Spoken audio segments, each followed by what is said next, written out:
Larry, it's the moment everybody has been waiting for, and you called it. You said there was going to be criminal recommendations. What is it called? It's how are you today? Criminal referrals. Referrals. Fine. Yes. Criminal referrals.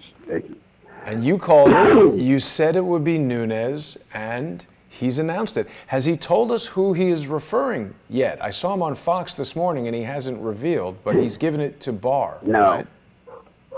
No, he is keeping, at this point, it was originally intended for 2 people.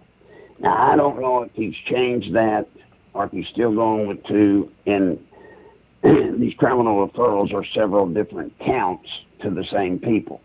We won't know until it's actually released.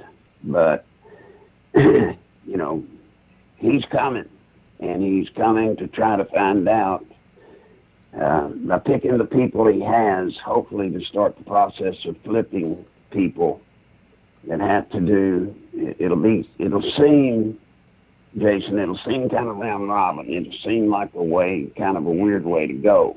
Mm-hmm. But the whole intent of what Nunes is trying to do is establish, he's not going to say this, but I'll say it. He wants to establish the legitimacy of Barr. Is Barr going to be a real Attorney General, or is he just another one of the deep staters that's been moved in there? Right. And then if Barr is straight, then the question becomes, when they get to court, what's going to happen there? You know, they're very keenly aware that the federal courts have been overtaken by this deep state cabal. When you say they, you mean the Republicans in Congress? Right. Well, the conservatives, it's hard to say Republicans, right, but I guess that's about the quickest way to identify them. But let's just say the real people trying to get justice in this country and trying to expose this 2-tier system that's illegal as hell. They're trying to find out, if we can get in federal court, what's going to happen? And there's 2 basic issues there. Number one, do not expect, depending on the court that it falls into, we do not expect that it will be anything other than rigged. But we've got to find out, if it is rigged, what are the possibilities of getting changes of venue? Right. Can we get it moved into a court, then we stand a chance of getting to the truth. Right. It's a very complicated matter. We are in so much trouble, Jason, so much trouble in so many different directions. I know. It's a critical time. Totally. Very critical. Now, Larry, I made an image today that, you know, I like making these graphics that get everybody excited about watching the show. I don't know if you've had a chance to see it yet. It was based... Yes. Okay, so it's the Hateful Eight, and I've sort of, you know, put in my guesses at who might be referred for criminal activity. We've got Christopher Steele, although he's not even American. I don't know if you can do that. James Comey, of course. We got Clapper.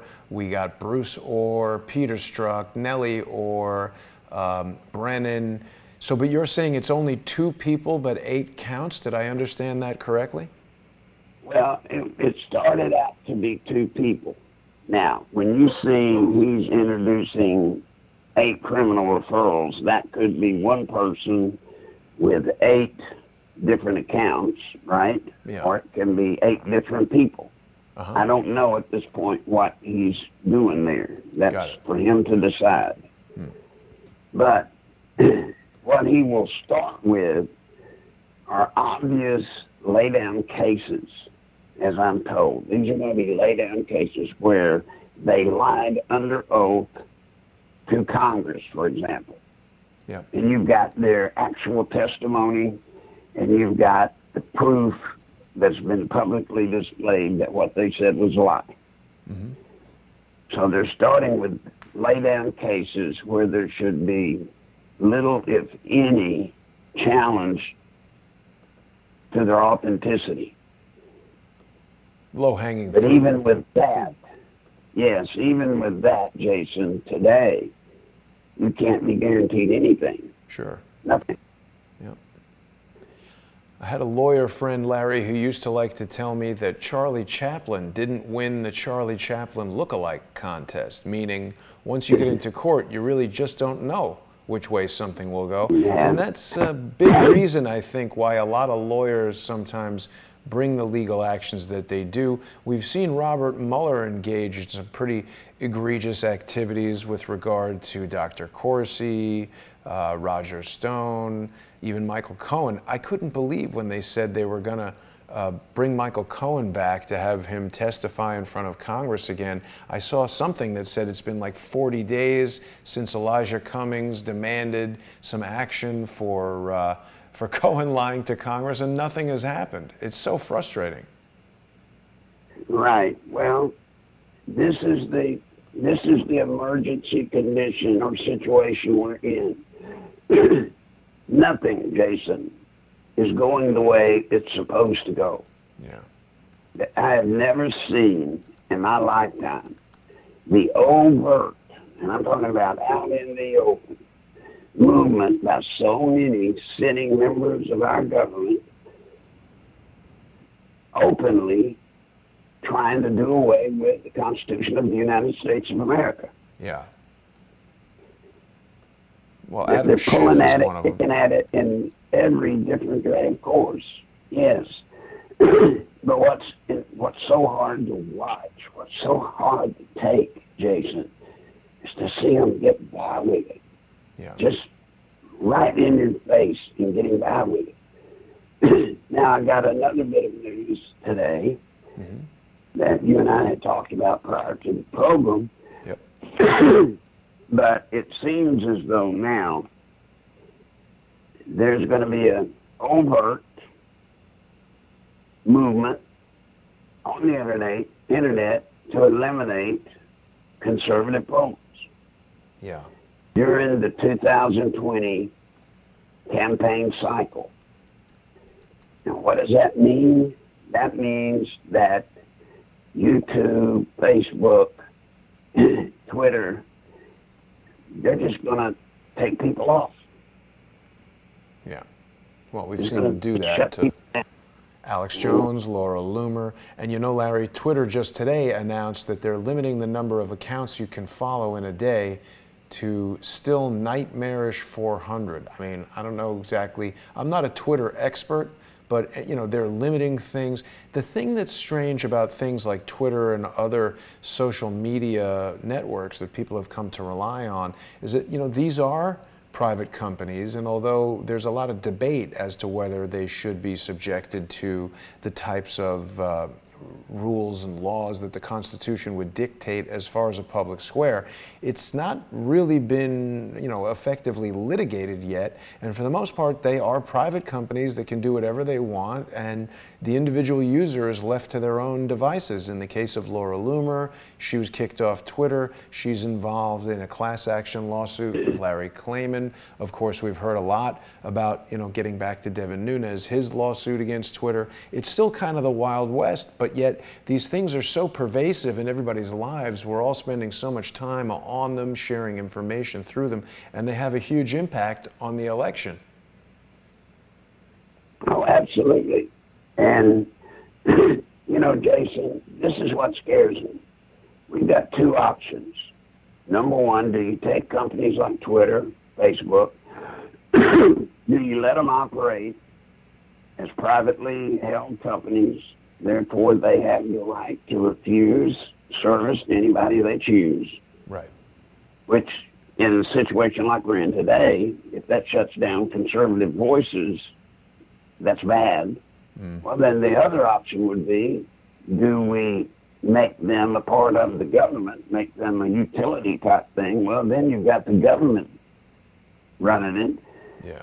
which I would say might even be worse. Exactly. That's the problem. See, I think, Larry, you're raising an important point, because they are private companies, but what we need is laws that keep up with the technology. Part of the problem with somebody like Laura Loomer is, you know, there's so much immunity that these companies enjoy, and this is, you know, banging right up against what Devin Nunes is trying to do, they enjoy this immunity from the Communications Decency Act, Section 230, that allows them to do whatever they want because they're never getting sued. In the case of Devin Nunes versus Twitter, and when I was just looking for information about his criminal referrals, I put in Fox News and Nunes, and all we're getting is information. Now he's got a lawsuit going against McClatchy alleging conspiracy to derail Clinton. I think these lawsuits will maybe derail Mr. Nunes. I hope not. We got to bring him back down to earth. I have to look into this McClatchy suit, but we've spoken extensively how the lawsuit against Devin Nunes' cow, Devin Nunes' mom, these are very misguided lawsuits, and what we really need is our members of Congress to be updating the laws so that we can all be protected when operating in the world of social media. And there's a lot of ways that that could be done that would still respect these companies' rights to remain private companies, to be able to penalize people for egregious behavior that breaks the rules, but also hold them accountable so that they can't just remove people. We've heard about so many people being deplatformed: Alex Jones, Laura Loomer, the list goes on and on and on. Milo. And certainly you and I easily could. The thing that you brought up that was interesting, Larry, is that as we get closer to 2020, you know, you and I are doing this show here every week, and people are tuning in, enjoying what you've got to say. It reminds me that I want to let everyone know that they should support Larry by going to nicholslive.com, and you can get his PayPal address there.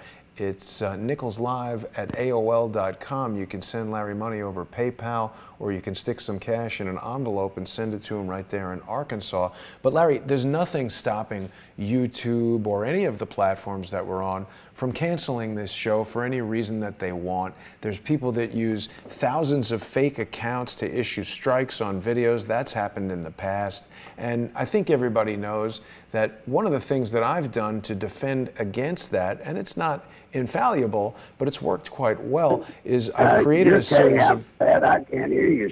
There you go. Now you're back. Okay. Okay, I'm sorry. No problem. I was just letting everybody know that we're trying to safeguard against some of these, you know, social media things that are happening, and I've created the shows on Patreon that people know about. People can go to patreon.com/crowdsourcethetruth or subscribestar.com/crowdsourcethetruth. And you know, there's always the risk that any of these platforms could do whatever they want.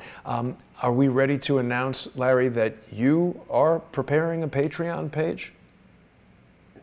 Yes, we're trying to work it out. It's not done yet. But I have hopes, great hopes, of joining the Patreon family. Yep. And we'll be working on it. Trying to get it done. But we're coming. Yeah. We're coming. And, you know, Jason, I had asked you in the call before the program, knowing what I know now, what is the chance of Patreon being affected by this blockade, I guess you'd call it, of conservative information? And you seem to think that they were in a pretty good position as of now. Yeah. I mean, it'll be that way forever. Well, I mean, they're all private companies, you know. If you piss off the wrong person, they could shut you down. But I think what we really want, and this is what I really want to see Devin Nunes and other members of Congress and the Senate doing, I think what we want is a new version of this Communications Decency Act that's written in the context of this social media world. When that original CDA 230 was written, people were on dial-up modems, you know, calling bulletin board systems, and it was really a small fraction of the population that was even aware of that technology. It wasn't the kind of pervasive thing that has the impact that all of these platforms have. It wasn't the type of thing that was being used by almost everyone. Didn't have the impact on the election that Twitter, Facebook, YouTube, all these social media platforms have. So we really need a modernized CDA 230 that protects the people of the United States, protects the social media companies,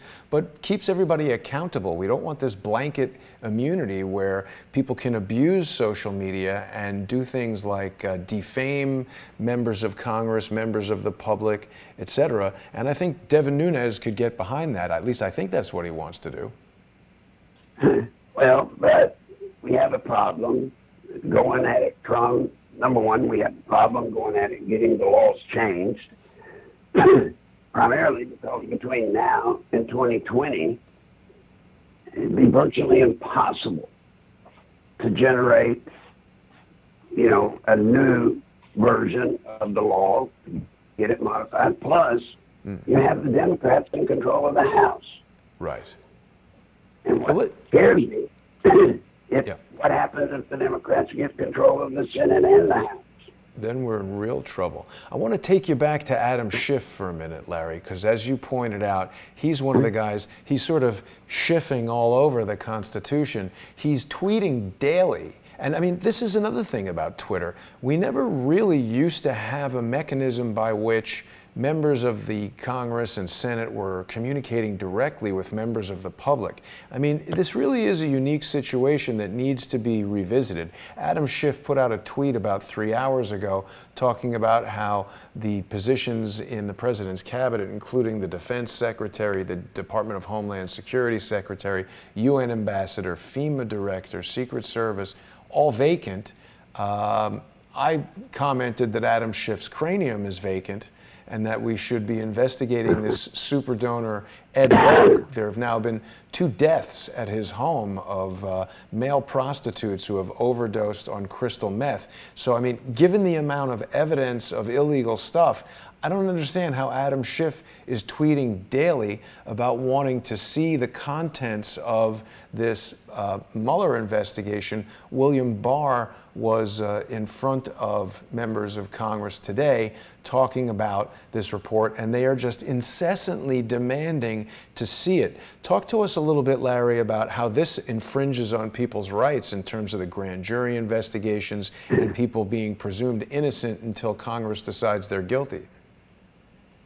Well, once again, this is an example, Jason, of tearing down the Constitution piece by piece, a little bit at a time.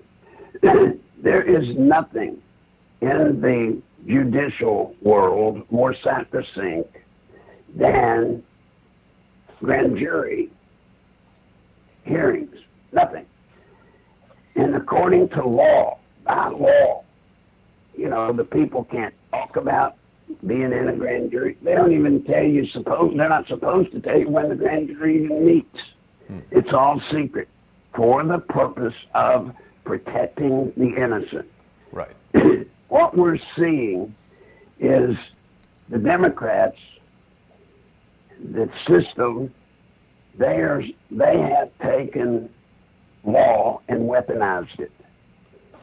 And so when they say they want to open up the complete Mueller report, including, the stuff in the grand jury, and I'm not even talking about sources and methods, just the grand jury part. Right. The whole point of keeping it private is if you're investigated, Jason, just because somebody brought your name up, it doesn't mean you're guilty of anybody. Somebody brought your name up, and consequently you were brought in before the grand jury or they dealt with it, and you were found to have no part of any criminal activity, you're supposed to be able to go on about your life. Right. But if, as you know, in present day, if you're accused of a crime by the government, you're guilty. Right. You're ruined forever. There's no place to go to get your name back. So what they're trying to do is get people that were brought up as persons of interest in this Mueller investigation, especially the part about grand jury. They're trying to publicize it. Right. And basically what they're going to do is set an example for any American that if you cross them, you have no protection of secrecy. You have none. Right. So just to get involved, for example, with President Bush in the most unrelated of ways. Trump, you mean? If they have that, Trump, yes, Trump, yeah. then they can destroy you. Right. Exactly. Well said. Our legal system was never meant to be weaponized. Never. And they have got a full court press doing just that. Yeah. Now, I was proud today of Barr. in that, you know, he didn't stutter. This is the difference from a young man trying to grow a career and somebody that's older that has made his way in life. You know, Barr was pretty straightforward. I've said what I've said, and I'm not going to say anything to anybody until he released his report. Yeah. And that's the way it should be. And of course, the Democrats on the committee were just howling and throwing a fit, but he's following the letter of the law. Yeah. Now, were the shoes reversed? Was this about a Democrat? Or if this was about Hillary? Or about the Clinton,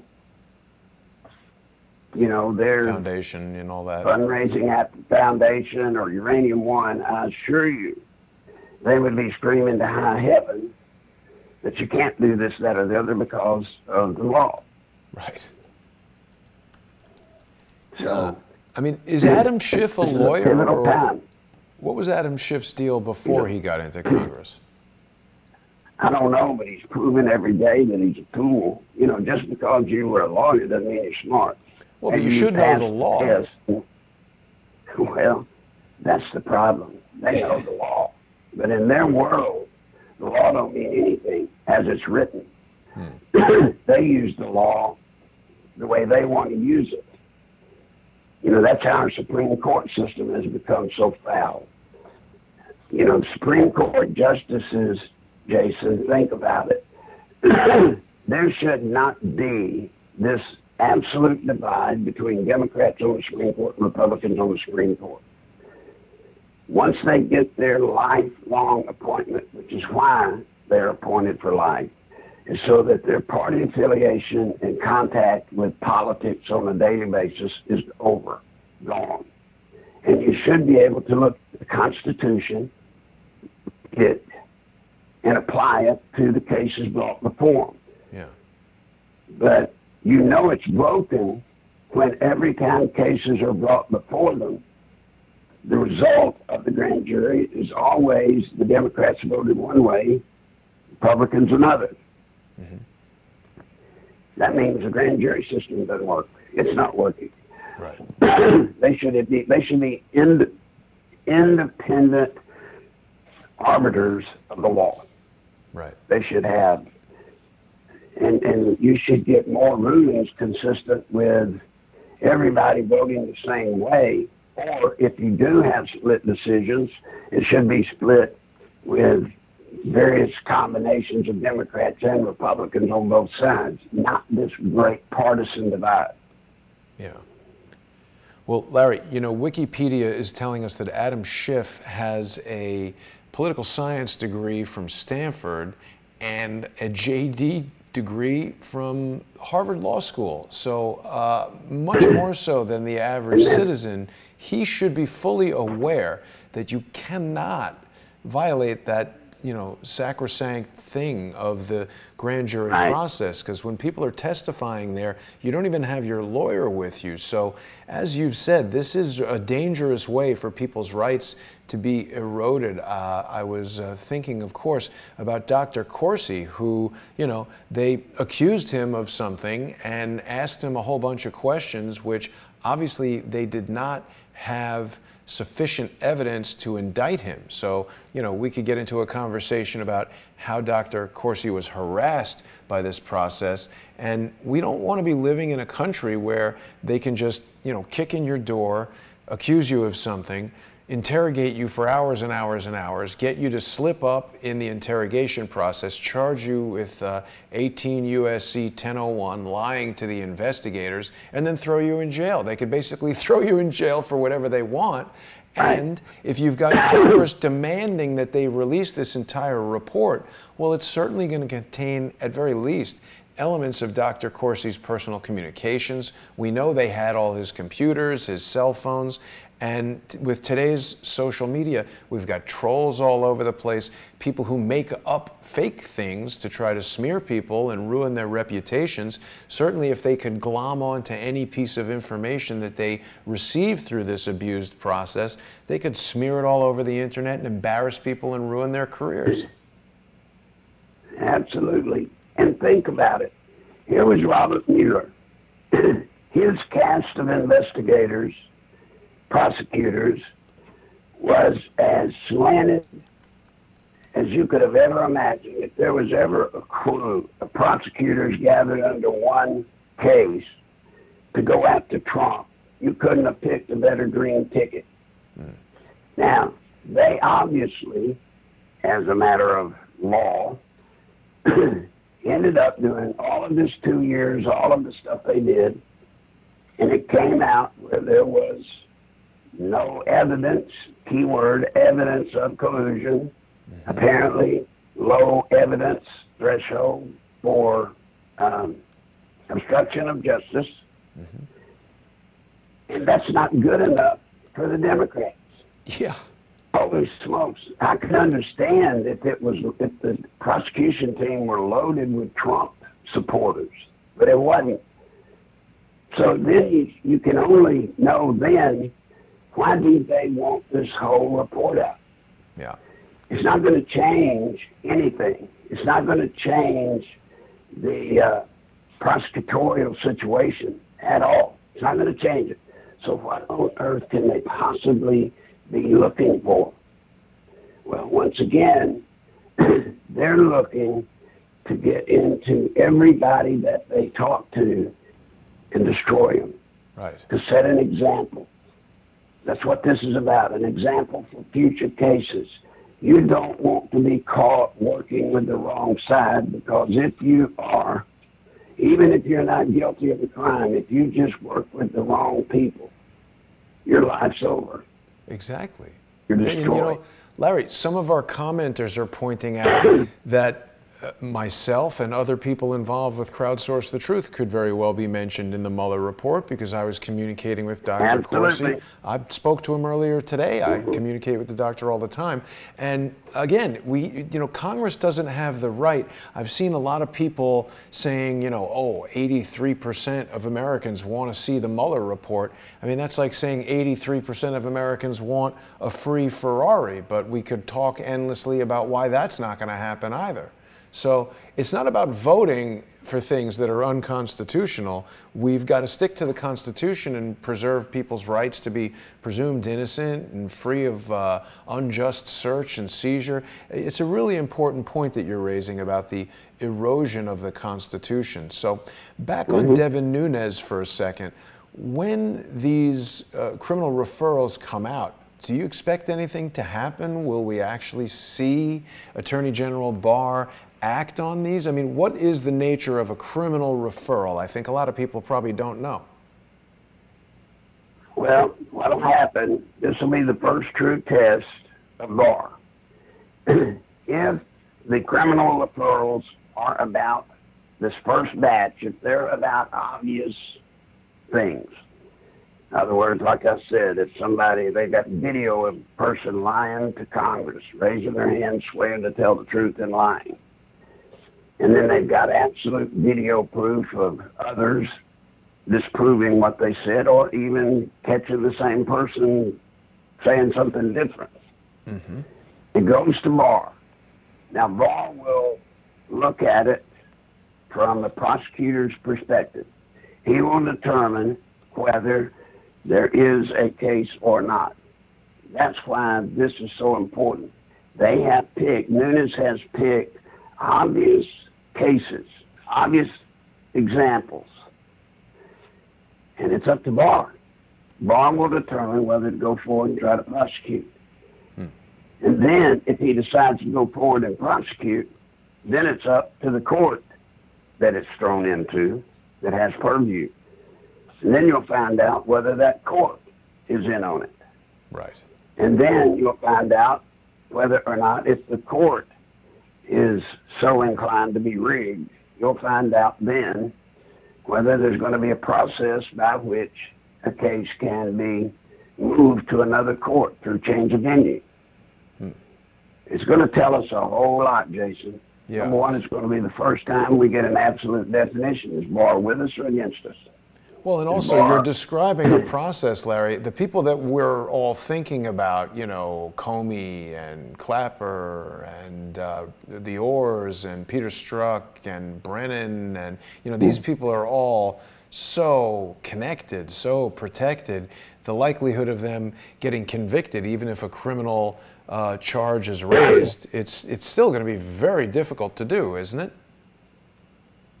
Well, the conviction part, if it goes this far, the conviction part will be before a jury. The sentencing part for somebody like Comey or those Clapper or somebody like that, the sentencing is going to be different. Because those people, because of the information they have, the secret information, top secret, government official secrets that they have, you can't just throw them in prison. So it'll be interesting, if convicted, to see what the government does with them. How will they treat somebody like Comey, if found guilty? How will they treat him? What will happen? So this is probably the most significant. This is probably going to be one of the most significant cases. Whatever comes out of these referrals, it's going to be one of the most significant things in law that's ever happened in history. Because it will tell us, yes, it will tell us whether we've still got a fighting chance or it's over. Yeah, because there's certainly never been an FBI director who has been, I mean, never been indicted, certainly much less convicted, right? Has there ever? Well, I don't think not so. to my knowledge. I'm not going to say I'm history buff enough to be able to answer that, you know, solidly, but I will tell you it will be unique. And just the cast of characters involved in this, you want to call it a scandal overall, this coup, I would rather call it. The cast of characters in this coup makes this case phenomenal, huge, huge. And especially when you know what I know and you know, which is the coup is still ongoing. It's very much ongoing. It's not over. Yeah.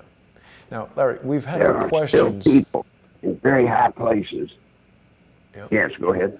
Well, we've had our questions about William Barr because of his history with the H.W. Bush and his involvement in seeking pardons for, what was it, Caspar Weinberger and some of the people who were involved with Iran-Contra.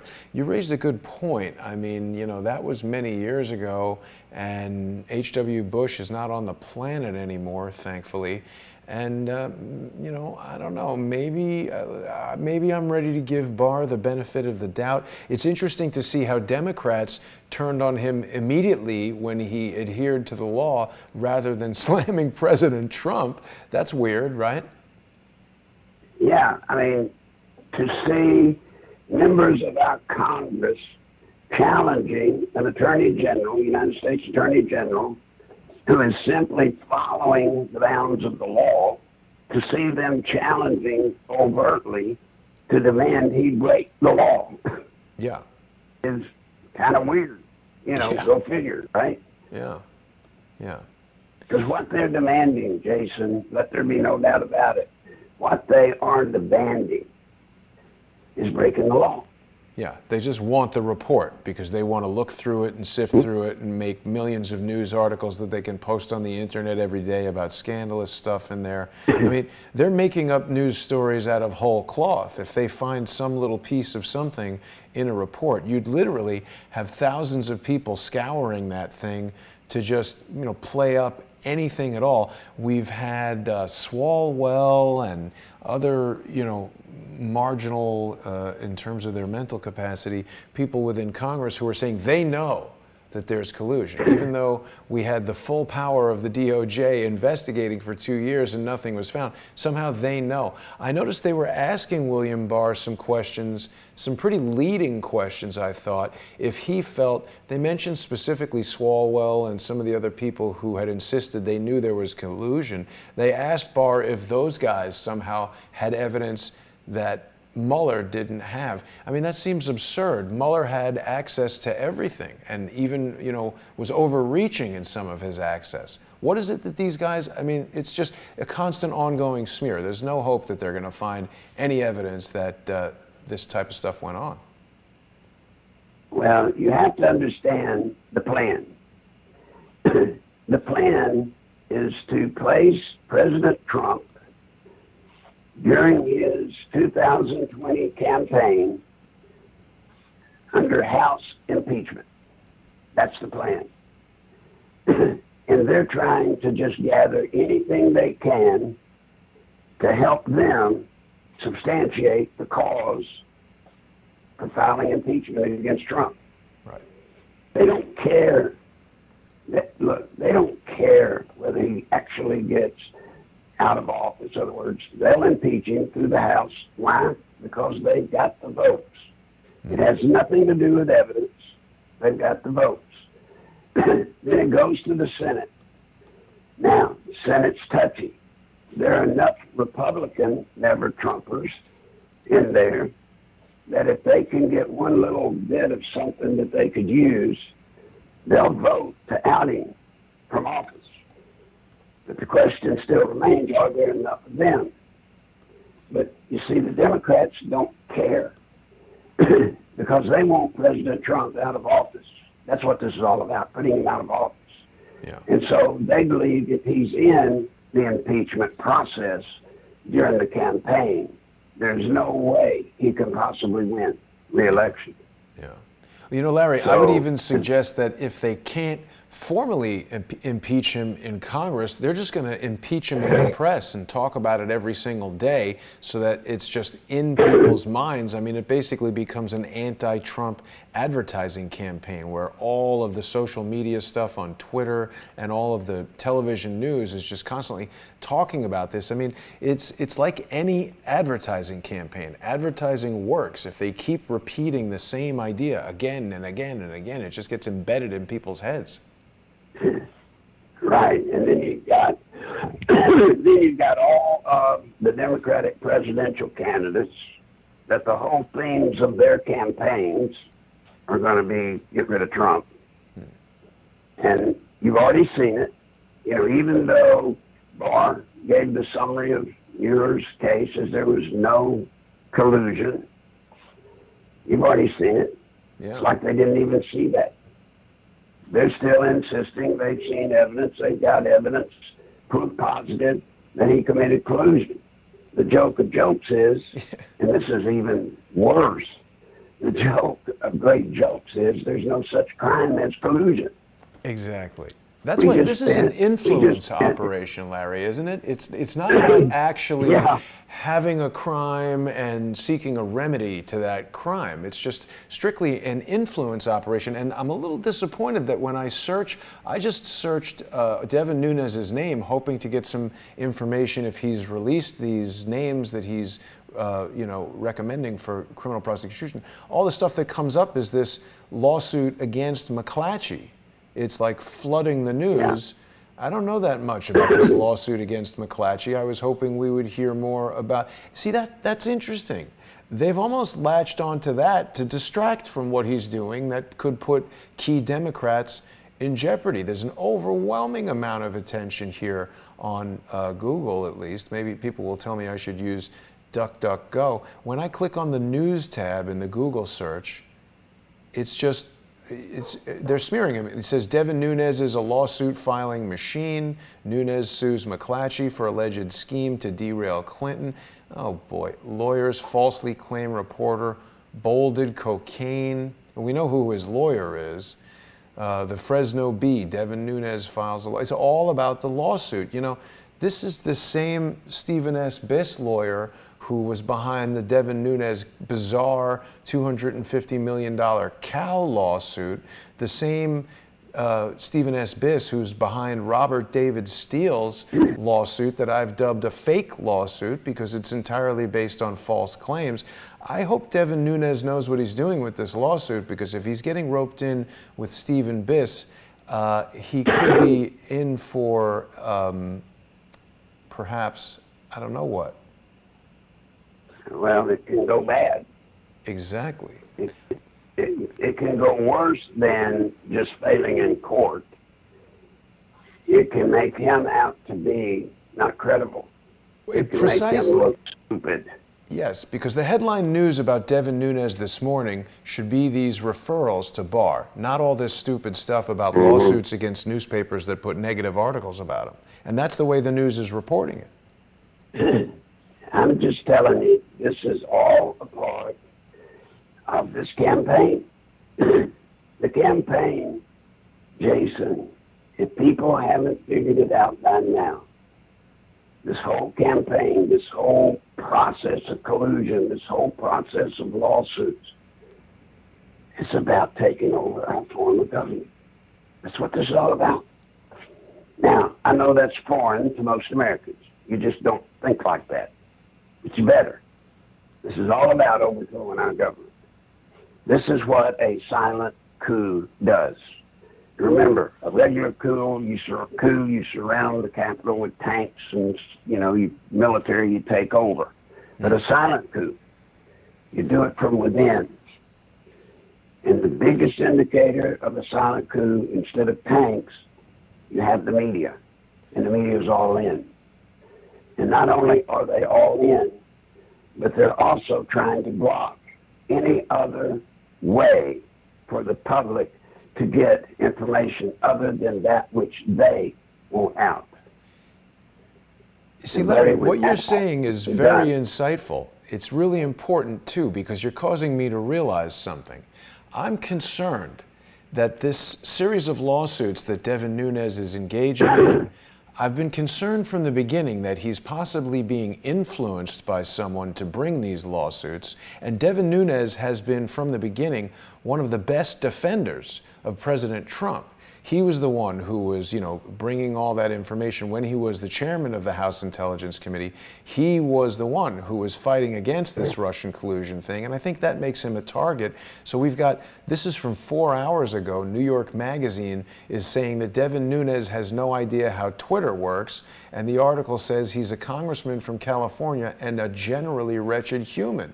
So here we have the media smearing Nunes over these lawsuits when we should be focusing on the criminality of people who are defying the Constitution, committing treason. This lawsuit is a major distraction. I really think Devin Nunes needs to get as far away from these stupid lawsuits as he can. Well, I wish he would, but I don't make that call. I don't get to make a call on that. But I will tell you this, if you don't believe their plan is working, if you don't believe this is working, folks, the soft coup plan, the people of America, the soft coup plan, if you don't believe it's working, I want you to go outside your house, walk up and down your street, and ask your neighbors or people you run into if they believe collusion is a crime. And I will bet 99% of the people you talk to today, it's a foregone conclusion that collusion is a crime. And before Trump can be guilty of or not guilty of collusion, you would think people would need to know whether it's even a crime that he would be guilty of. There is no such crime. But look how they've done it, Jason. Look how clever it's been. The majority of the people in this country believe that collusion is a crime. Yeah. And then they have to decide whether they believe Trump committed it or he didn't. But the slick part is, it doesn't matter whether they believe he did or he didn't. The slick part is that they've already convinced the American people that collusion's a crime. And you know what, Larry? That is social engineering. They're fooling people. It's like a magic trick that they're doing. They have you looking over here so you don't see what's happening in the other hand. And I think that's what these lawsuits are all about. I think Devin Nunes is being tricked into filing these lawsuits, and I think we need to find out some more about that. I think he has definitely been given some bad counsel from somebody.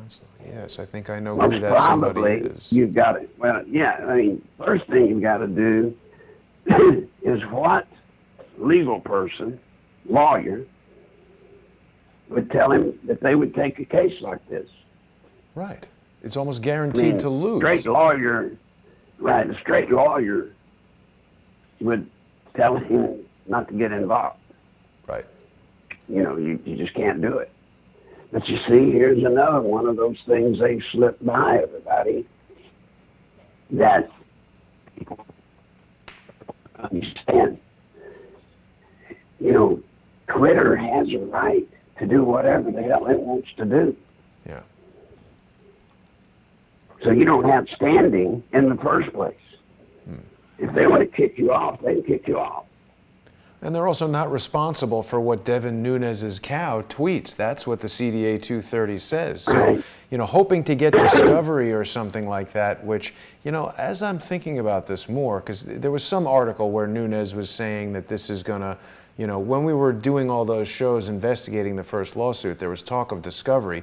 But the problem here is this lawsuit is not going to survive a motion to dismiss, because the lawyers for Jack Dorsey, who are quite probably much more competent than the lawyers who are representing Devin Nunes on this matter, are just going to say, motion to dismiss based on our indemnity from the Communications Decency Act, Section 230, and the judge will say, that's right, case is out of here. And all it does is it results in a bunch of negative articles about Devin Nunes not understanding what he's doing, and it makes Nunes look bad.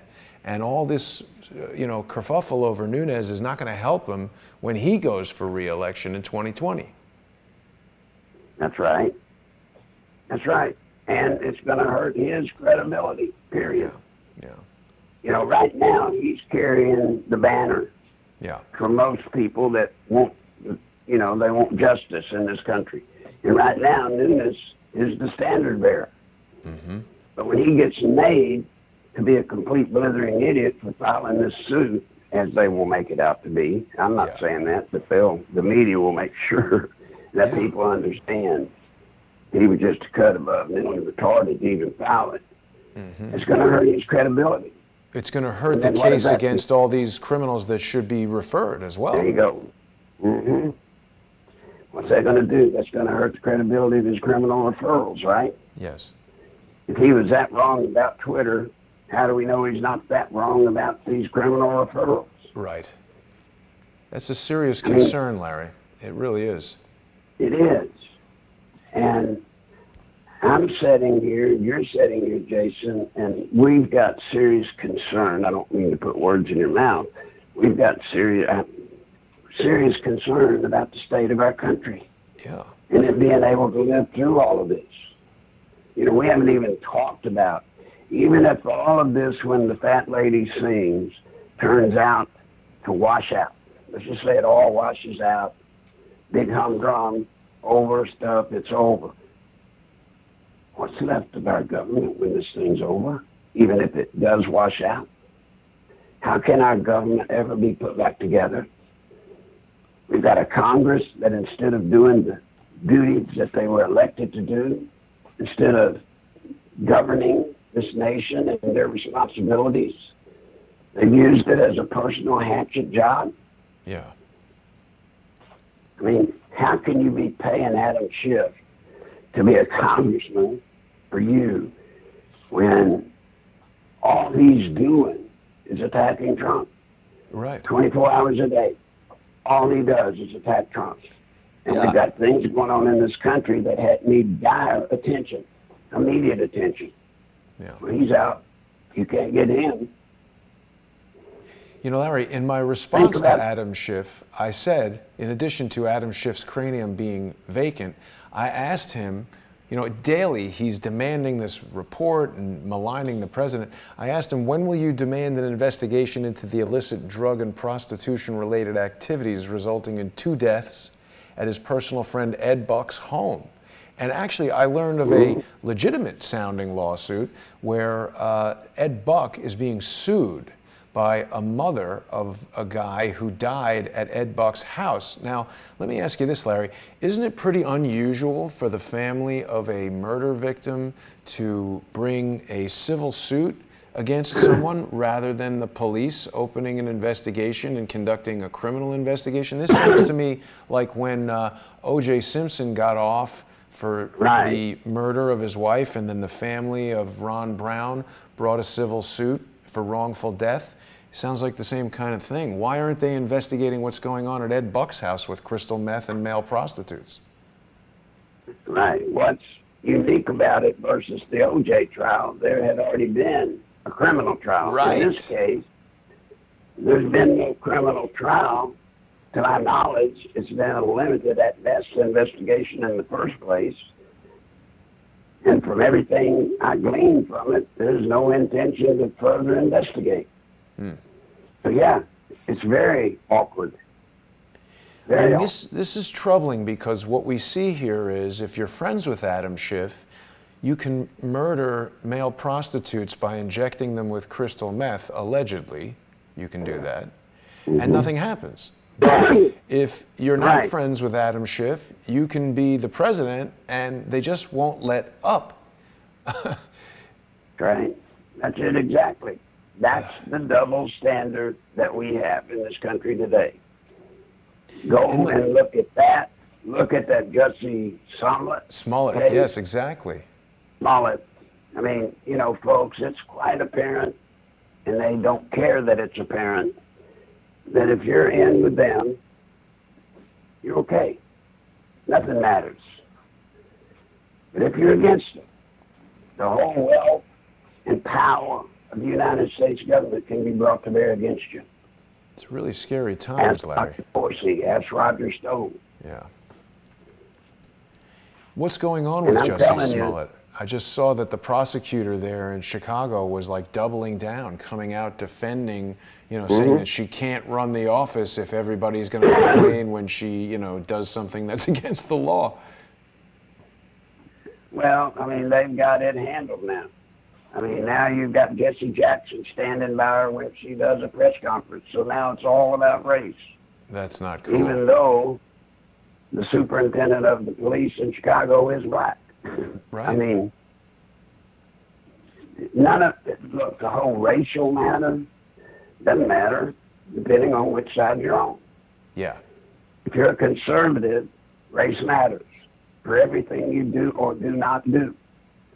If you're a part of this coup at any level, anything that's done can be considered a racist action, anything. And it's all done, Jason, to shut people up and to shut them down. You know, in any good socialist, communist, dictatorial government, one thing is consistent. You shut up and you just bow down to the government and go on. Yeah. Another thing, you know, remember in Nazi Germany, this is the best example I can give because we know about it today. You know, they had gotten so paranoid that they even had children turning in their parents if they were against Hitler, or even mouthed any expression against Hitler or the Nazis. Wow. Look at us today. You've got the internet. The internet is so invasive. They can find out damn near what you're thinking, much less what you're saying. Exactly. So as far as us having any type of secret goings on, talking, you know, people getting together and planning things, that's over. It's over. They can monitor your every move. Larry, we've got someone in our comments is asking if you think if Hillary Clinton is going to run in 2020. No. Yeah, I No, agree. she will not. I don't think she will, but I think they will run Michelle Obama. I don't think so. Why do you say I that? don't think so. I just don't think they will. I think they're going to go with what they've got working. And what they've got working is the energy behind the millennials. And this is where Hillary's going to come into play. She's going to be backing some of the candidates that are going to most probably win, whoever they are. But there is definitely, you know, today Swalwell got in the race, or last night or yesterday, whatever. And he's the third candidate I saw, third candidate that's under 40 getting in the race. You know, it's going to be very hard for Bernie Sanders to win. It really is. Because I'm telling you, it's time. They've worked for years and years to get to this point. They got an entire super voting bloc out there in the millennials. Eric Swalwell is a pretty bad candidate, I think. Right? Larry, you there? Larry? Did we lose you? I think I might have lost Larry. Let me try and get Larry back. I'm back. Okay, there you go. I'm back. I'm not a big fan of Eric Swalwell. I believe he employed the Awan brothers, and he's another guy who is convinced that we've got Russian collusion. You know, damn the evidence, let's just convict. Yep. I love what you said there because that's the truth. Yeah. Damn the evidence, we're just going on. Evidence means nothing today. That's the risk we all run, Jason. When our system breaks down, it's all over. Yeah. Yeah, well, I mean, I don't know. So you say you don't think Michelle Obama will run. I think she will because she's definitely the opposite of Donald Trump, right? He's an older white man. She's a younger black woman. People who hate Trump love Obama. It's a brand name. And also, you know, we've got this whole, you know, Bush, Clinton, Bush, Obama, back to Obama. He's going to protect the family business, if you know what I mean. They sort of want somebody back in there who's not going to indict them. Well, their insurance against being indicted is just universal with all the candidates running. And I'm not talking about just the presidency, I'm talking about the Congress, for the Senate. Do you realize 21, I believe, is the number of Republican senators up for re-election? And they're sweating. They're sweating big time. I just think you're going to see, just my opinion. Put it as that, my opinion. Michelle Obama will not run. Right. Hillary will back someone. And when she picks that person will win the Democratic nomination. But she will be in a position of great control of that person. The Clintons are not out of this thing. Remember, if the Clintons were ever to see today the House turn Republican or conservative, the Senate conservative, and Trump president, they're in trouble. Yeah. And she knows it. Who do you think is the strongest Democratic candidate right now, Larry? I'm looking at a page here that says, who is running for president in 2020? And they're talking about Cory Booker. They're talking about Pete Buttigieg, if I'm saying that correctly. Julian Castro, John Delaney, Tulsi Gabbard. Kirsten Gillibrand is running for president. My goodness. Kamala Harris. Yeah. John Hickenlooper. As it stands right now, I don't know. I don't have a pick. I don't. You see, this is just further proof to me that the end is coming. All of these people are running because they know that Trump's going out. And whoever becomes the next president will be effectively the last president we ever had. The new incoming president will have more power, dictatorial power, than ever in history. So if you were out there, you might as well run. You might dog your way into it. They're all looking at Obama, a nobody that started out a nobody. You know, anybody could win at this point. Sanders, if I had to pick somebody, is probably, you know, at least at this moment, he's got to be the front runner. You think so? But I do not think, he can survive. Yeah. I just think his age differential, and what's really sad is everybody in this election cycle are running on the principles and stuff that he ran the last time. Yeah, it's true. I wonder if he's annoyed by that. I bet he is. Now the question is, for him, can he get the people that supported him against Hillary? If he can get those people to come out for him this time, he wins hands down. Yeah, but you know what, Larry? He's a little bit kind of like last week's milk. I think there's a lot of people who, like me, supported Bernie Sanders, but then realized, I think most people think that Bernie got cheated and did nothing. I think that Bernie was part of this all along. And what I realize now was during that debate, when Bernie said, look, nobody wants to hear about your damn emails, he was throwing in the towel. That was the moment for him to dig in and say, now wait a minute, this is very serious. We need to investigate. He could have done that. He could have turned the tide and said, this is a serious matter. You can't conduct international business on a private server and withhold that evidence when it's subpoenaed by a congressional investigation. That's the other thing. All these guys are demanding this grand jury evidence. Why the hell aren't they demanding the evidence in the Hillary Clinton email case? There's still, you know, we have a show that haven't done an episode in a while, but the Audacity files with well, oh boy, Jan's going to kill me. What's his last name? But we did this show where Jan went and connected with these guys who invested in Boeing. Jan Weinberg.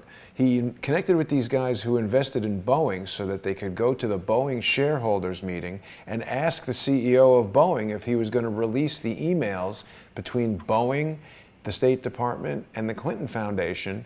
And the guy said, no, we're not going to release those, which is different than, I don't know what you're talking about. There are no emails. So these emails are around, and no one's demanding them. They just want evidence against Donald Trump. But Larry, we're out of time. Hopefully by next week you will have your Patreon site set up. But until then, I would recommend that people go over to nicholslive.com. You can click on the donate button and you can send Larry some money over PayPal. If you enjoy listening to the show, please take into consideration that, you know, Larry spends his time. He and I prepare this information. We have conversations even when we're not on the air.